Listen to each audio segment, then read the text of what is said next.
Hi అండి, నమస్తే, welcome back. ఇవాళ మీరు చూస్తున్నారా, ఇది పొటాటో అండి. ఆలు మొక్కలు ఎండిపోయినాయి, చూసారా? మొత్తం ఆకులే లేవు, మొత్తం కొమ్మలే ఉన్నాయి, ఎండిపోయిన కొమ్మలు. సో హార్వెస్ట్ చేస్తున్నాం అనమాట. ఇవి ఏం చేశానంటే ఈసారి బ్లాక్ టబ్స్లో పెట్టానండి. ఇవి చిన్న చిన్న టబ్స్, హైట్ 5 inches ఏదో ఉంటుంది కదా, అంతే. 2 టబ్స్లో పెట్టానండి. లాస్ట్ ఇయర్ నవంబర్, అంటే 2023 నవంబర్లో పెట్టానమాట. ఆ టైంలో ఏమైందంటే మా ఇంట్లో ఉన్న పొటాటోస్కి చిన్న చిన్నగా మొక్కలు గ్రీన్గా గ్రోత్ లాగా కనిపిస్తుంది చూడండి. ఒక్కోసారి ఎక్కువ రోజులు అలాగా మనం వాడకుండా పెట్టేస్తుంటే ఆ టైంలో, ఎస్పెషల్లీ నవంబర్ టైంలో మనకి అలాంటి మొక్కలు కనిపిస్తాయి అన్నమాట. అంటే అది సీజన్ అనమాట నాటడానికి. చూసారా అవి ఎలా ఉన్నాయో, కోడిగుడ్లలాగా చిన్న చిన్నగా భలే అనిపిస్తుందండి. లోపల నుంచి ఒక్కొక్కటి బయటపడుతుంటే చాలా ఎక్సైటెడ్గా ఉంది. అసలు సస్పెన్స్ కదండి ఇవి. మట్టిలో పెరిగే కూరగాయలు అంటే బయట పైన వచ్చే మొక్కలకి బయట వంకాయలు, టమాటాలు అవన్నీ పైన కనిపిస్తూ ఉంటాయి వాళ్ళకి గ్రోత్, కానీ వీటికి లోపల ఉండేసరికి అసలు నిజంగా చాలా ఎగ్జైట్మెంట్గా ఉంది నాకైతే ఇప్పుడు ఒక్కొక్కటి బయటకు తీస్తూ ఉంటే. సో అలా నాటాను అనమాట నవంబర్లో. అండ్ అంతకుముందు ఇయర్ ఏం చేశానంటే నేను ఇలాగే, అంటే రాంగ్ టైంలో నాటేశానండి, తెలియకుండా.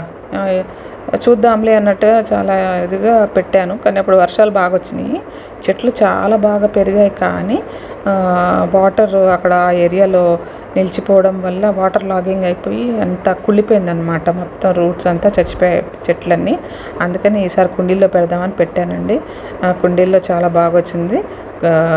అంటే నంబర్ ఆఫ్ కాయలు అయితే చాలా ఎక్కువ వచ్చినాయి, కానీ సైజు వచ్చి కొంచెం చిన్నగా ఉంది. అంటే మన ఇది కూడా కుండీలు కూడా చిన్నగా ఉన్నాయి కదా, అందుకనమాట.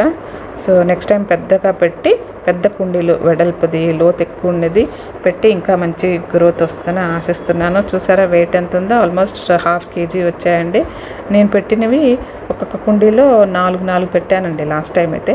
అంటే హోల్ ఆలుని పెట్టేశాను. తర్వాత నేను ఫర్టిలైజర్స్ కూడా ఏమీ వేయలేదండి, అస్సలు పోషకాలు ఏం కూడా ఇవ్వలేదు ఈసారి. నెక్స్ట్ టైం అయితే చక్కగా మంచిగా పోషకాలు ఇచ్చి పెద్ద కుండీలో, బాగా లోతు ఉండే కుండలు, లోతుగా వెడల్పుగా ఉండే కుండీల్లో పెట్టి, మంచిగా సాయిల్ లూజ్గా పెట్టి, కరెక్ట్ టైంలో నాటి మంచి హార్వెస్ట్ తీసుకుందామని ప్లాన్ చేస్తున్నాను అనమాట. సో ఇవ్వండి నా బేబీ పొటాటోస్ హార్వెస్ట్ స్టోరీ అనమాట ఈసారి. సో ఈ బేబీ పొటాటోస్ తోటి మంచి స్నాక్ చేద్దాం అనుకుంటున్నాను.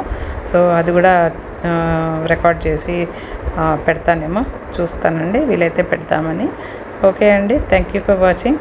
ఇవ్వండి చూడండి ఎంత బాగున్నాయో, గుడ్లులాగా, కోడిగుడ్లులాగా, కాకపోతే మంచి గోల్డెన్ కలర్లో ఉన్న గుడ్లు అనమాట. ఇది మట్టిలో నుంచి వచ్చే గుడ్లు అనుకుందామండి. ఓకే, చాలా హ్యాపీగా ఉంది ఈసారి.